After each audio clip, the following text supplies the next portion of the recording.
Hi, உங்கள் ride with மிமினி. Punjabi dhaba style lassi ஒரு பெஸ்ட்டான சம்மர் கூல்ட்ரிங்னே சொல்லலாங்க. இப்போ அடிக்கிற சுட்டரிக்கும் வெயிலுக்கு அப்படியே ஜில்லுன்னு ஒரு டம்ளர் லஸ்ஸி குடித்தா எப்படி இருக்கும்? ஜில்லுன்னு மனசும் உடலும் அப்படியே குளிர்ந்து போகும் இல்லையா? ஸோ வாங்க, சுவையான அதே சமயம் ஹெல்த்தியான ட்ரிங்க்கு, அதுவும் 2 டிஃப்ரெண்ட்டான டேஸ்ட்டில் எப்படி ப்ரிப்பேர் பண்ணுறதுன்னு பார்க்கலாம். வீடியோவை ஸ்கிப் பண்ணாமல் பாருங்கள்.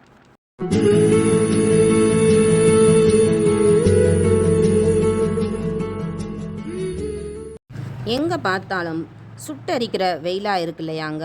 ஸோ தாகத்தை தணிக்கிறதுக்கு ஏதாவது ஒரு கலராக ஒரு கூல்ட்ரிங்க்ஸை வாங்கி நம்ம குடிக்கிறத விட ஹெல்த்தியான லஸ்ஸி, அதுவும் வீட்டிலேயே நம்ம ப்ரிப்பேர் பண்ணணும் அப்படின்னா ரொம்பவே ஹெல்த்தியாக இருக்கும். இந்த இதை குடிக்கும் பொழுது குழந்தைகளில் இருந்து பெரியவங்க வரைக்குமே நல்லா என்ஜாய் பண்ணி குடிப்பாங்க. நம்ம அதுக்கு தயிர் எடுத்துக்கிறோனுங்க.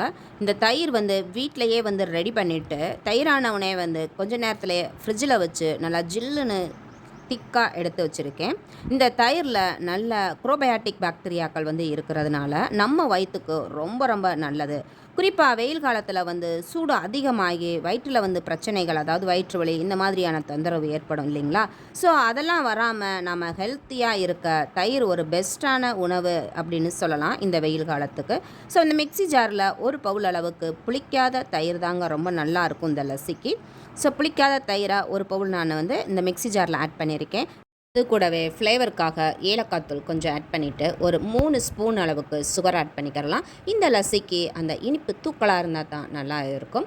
ஸோ அது கூடவே 2 ஐஸ் க்யூப் ஆட் பண்ணிக்கலாம்.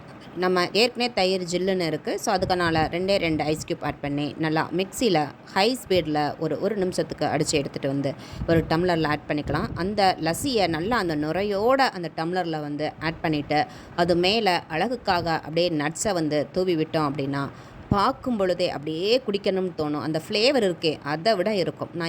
நான் சொல்லியிருப்பேன், இந்த கோல்டன் டெம்பிள் வீடியோ பஞ்சாபில் எடுத்து போட்டப்போ, பஞ்சாபுக்கு நாங்கள் போனப்போ அந்த லஸ்ஸியை நீங்கள் கண்டிப்பாக நீங்களும் போனால் மிஸ் பண்ணாமல் வாங்கி குடிங்க அப்படின்னு. ஏன்னா அந்த டேஸ்ட்டு அந்த அளவுக்கு ரிச்சாக இருக்கும் அப்படின்னு சொல்லிட்டு.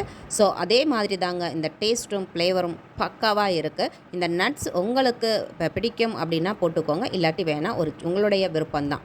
ஸோ அருமையாக லஸ்ஸி ஏலக்காய் ஃப்ளேவரில் தயாராகிருச்சு. இப்போ அடுத்ததாக ஒரு மிக்ஸி ஜாரில் ஒரு பவுல் அளவுக்கு நல்லா புளிக்காத கெட்டி தயிர் எடுத்திருக்கேன்.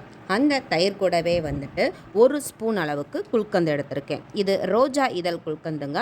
இது இப்போலாம் கடைகளில் கிடைக்கிது. இதில் இந்த குல்கந்து பார்த்திங்கன்னா ரொம்ப ரொம்ப நல்லதுங்க. இது உடலுக்கு நல்ல குளிர்ச்சியை கொடுக்கும். அது மட்டும் இல்லாமல் நம்மளோட ஸ்கின்னை நல்லா க்ளோயிங்காக வச்சுக்கிறதுக்கும் வயிற்று பகுதிக்கும் நல்லதுங்க. அது மட்டும் இல்லாமல் இன்னும் அதிகமான ஹெல்த் பெனிஃபிட்ஸ் கொண்டதுங்க இந்த ரோஜா இதழ் குல்கந்து. ஆனால் நம்ம இதை கடைகளில் வாங்கும்போது ரொம்ப கவனமாக பார்த்து வாங்கணும். ஏன்னா இந்த குல்கந்து பார்த்திங்கன்னா இப்போ நான் எடுத்துருக்கிறது இந்த ரோஜா இதழை நிழலில் காய வச்சு அதை அப்படியே தேனில் ஊற வச்சு ஸ்டோர் பண்ண குல்கந்து. கடைகளில் ஒரு சில இதில் பார்த்திங்க அப்படின்னா ப்ரிசர்வேட்டிவ் சேர்த்து, சுகர் சேர்த்து, கலருக்காக பிங்க் கலர் ஆட் பண்ணி அந்த மாதிரி ரெடி பண்ணியிருப்பாங்க. ஸோ அந்த மாதிரி இல்லாமல் தேனில் ஊற வச்சதாக பார்த்து வாங்கிக்கோங்க. இப்போ இதில் ஒரு ஸ்பூன் அளவுக்கு ஆட் பண்ணிக்கலாம். அது கூடவே 2 ஐஸ் க்யூப் ஆட் பண்ணிக்கிறலாம். ஏன்னா தயிர் ஏற்கனவே ஜில்லுன்னு இருக்குது. ஸோ இதை நல்லா மிக்சியில் ஒரு நிமிஷத்துக்கு ஹை ஸ்பீடில் அடித்து எடுத்துகிட்டு ஒரு டம்ளரில் ஊற்றும் பொழுது நல்லா அந்த நுரையோட அந்த ரோஜா, அந்த பன்னீர் ரோஜா இதழோட அந்த ஃப்ளேவரோட அருமையாக இருக்கும். ஸோ அது மேலே கொஞ்சமாக நட்ஸ் தூவி விட்டுக்கலாம். நட்ஸ் நம்ம தூவுறதுனால குடிக்கும் பொழுது பார்த்திங்க அப்படின்னா அந்த வாயில் கடுபடும் போது சூப்பராக இருக்கும். ஸோ 2 ஃப்ளேவரில் சூப்பராக வீட்டிலையே லஸ்ஸி ப்ரிப்பேர் பண்ணிட்டோம். ஸோ நீங்களும் இந்த வெயிலுக்கு சூப்பராக வீட்டிலையே செஞ்சு கொடுத்து அசத்துங்க. வீட்டில் இருக்க எல்லாருமே என்ஜாய் பண்ணி சாப்பிடுவாங்க. அதுவும் நம்ம அந்த குல்கந்தில் பண்ணது இன்னுமே அட்டகாசமாக இருக்கும். ஏன்னா அதில் அந்த பன்னீர் ரோஜா இதழோட அந்த ஃப்ளேவர் அப்படியே மாறாமல் அப்படியே இருக்கும். அதுவும் ஹெல்த்தியாக நம்ம தேனில் ஊற வச்சது இல்லைங்களா, அதுவே இனிப்பு போதுமானதாக இருக்கும். ஸோ நீங்களும் ட்ரை பண்ணி பாருங்கள். வீடியோ பிடிச்சிருந்தால் லைக் பண்ணுங்கள். தேங்க்யூ.